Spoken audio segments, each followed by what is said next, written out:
What's up, guys? It's Coach Grant with First Down Training, and today we're going to be breaking down Elijah Moore's route running. So he's obviously probably one of the most talented route runners coming out of this draft class. So we're going to be talking about what makes him special, two different ways you guys can run an out route, and we're going to be talking about a shock release and what is a shock release, a great way to beat a physical guy off the line of scrimmage, or maybe a guy who's not as physical as you are, okay? So I hope this video gives you guys some value, gives you some ins and outs of route running and how you guys can get better, okay? But also, fellas, if you guys want over an hour and a half of premium content, all based around route running drills, release drills, press releases, when to use those releases, and all the specific things that tie into your game for route running, check out that very first link in the description to get access to our route running Bible. What you'll get access to is a 49-minute long video, improve your route running in 10 days. It's a 10-day drill schedule with everything you need to do to improve your route running in 2 weeks. And then you'll get a 48-minute long video on 20 press releases, when to use those releases, and specific drills to work those releases at a discounted price for both of these programs. So check out that very first link in the description, fellas. Hope we get you guys on that soon.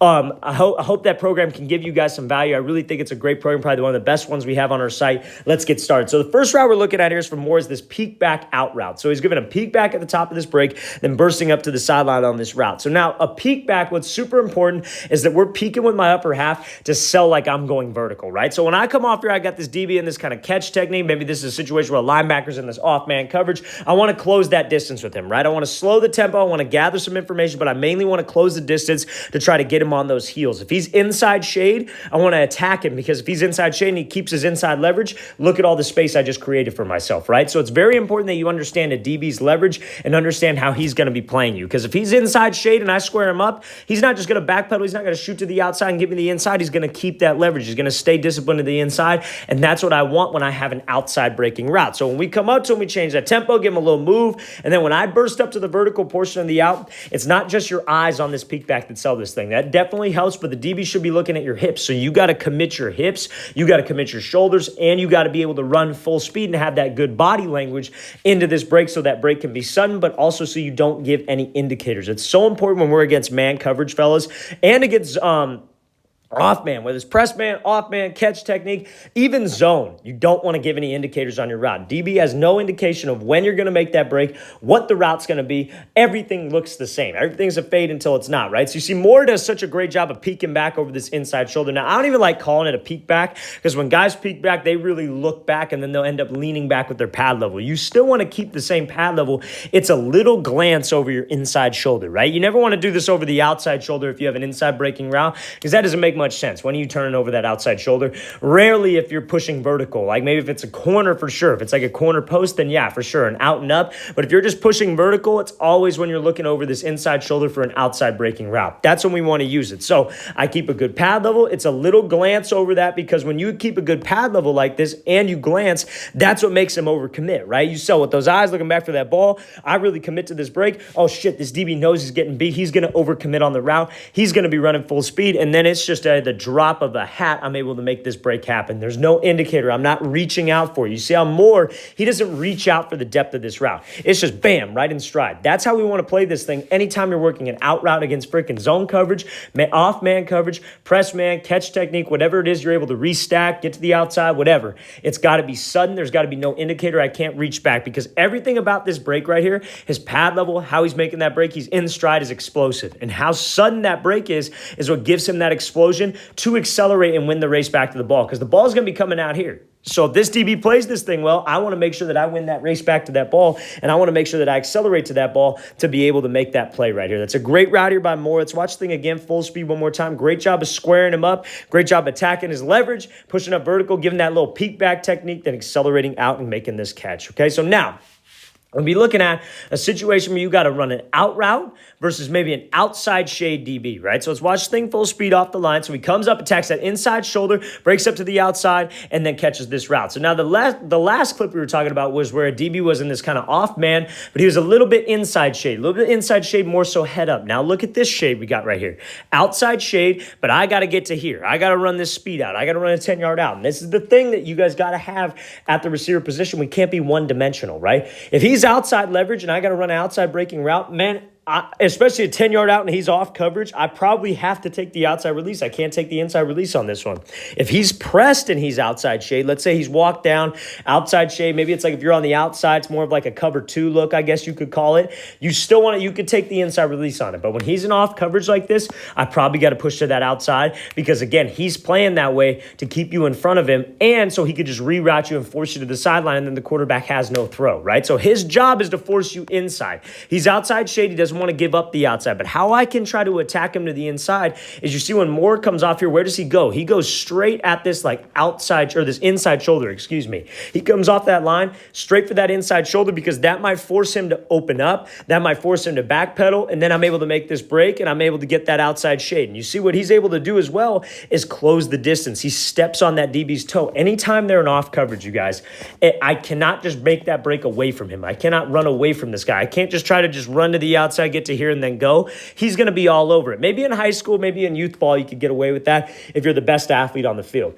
But when you're at the next level, when you're at that college level, which is where I assume all you guys want to get to, everybody's talented. You even see it in high school, right? Even see it in high school. I know, especially being in California, we get a lot of guys that come out to work with us from these big, training league schools, right? And training league is where like Bosco, Mater Dei, some of you guys might have heard of those schools, but like nationally ranked schools in the top 10.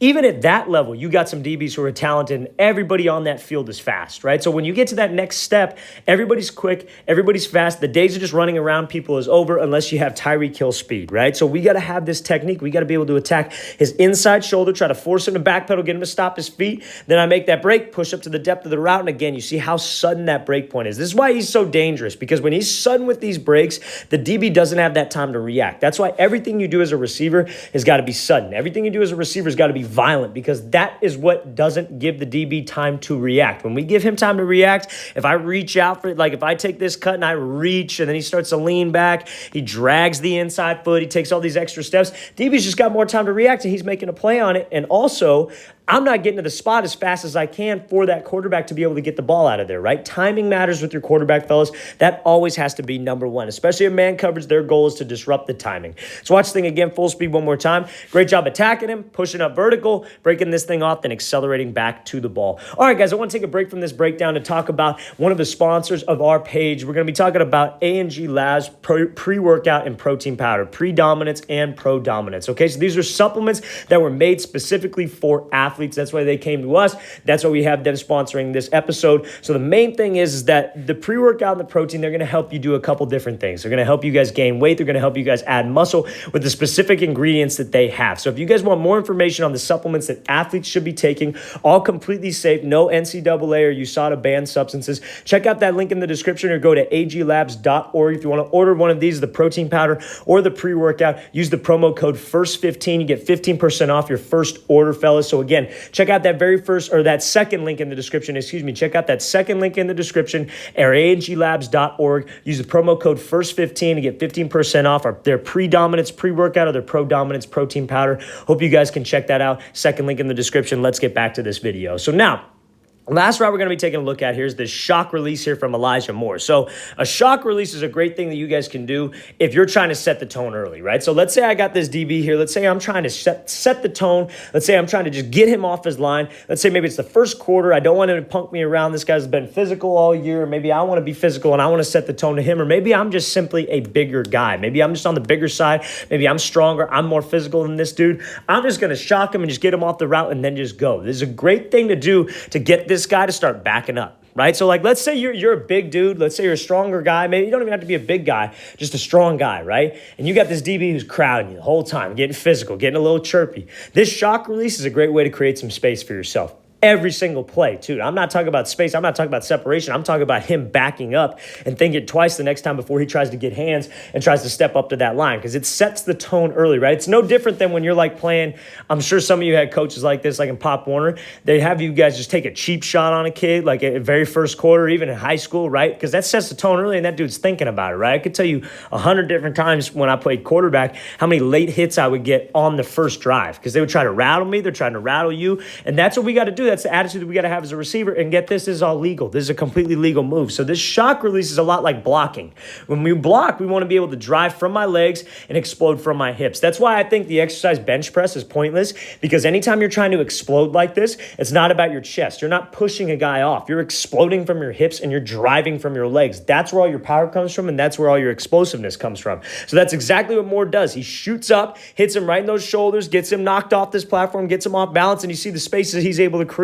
That sets the tone. That guy's going to think twice before he walks up and presses again, because he knows I'm not going to be able to manhandle this guy. I'm not going to be able to knock him off his route without a fight. So that's a great job by Moore right here, exploding from those hips and driving this DB back. Let's watch the thing again, full speed one more time. So great job exploding, shooting him off. That's a great, perfect example of what you guys need to do on a shock release. All right, guys, I really want to thank you for watching. I really appreciate it. If you guys have any questions at all, please feel free to leave those in the comments below. I'll get back to you as soon as possible. And again, fellas, over an hour and a half's worth of content on route running drills, press release drills, all the press releases that we teach and when to use them. Over an hour and a half's full of premium content, 2 for the price of 1. We sell those 2 programs separately, but today you can get it for the price of 1. So I hope you guys can take advantage of this. Check out that very first link in the description, fellas, for our route running Bible. I'll see you guys next time.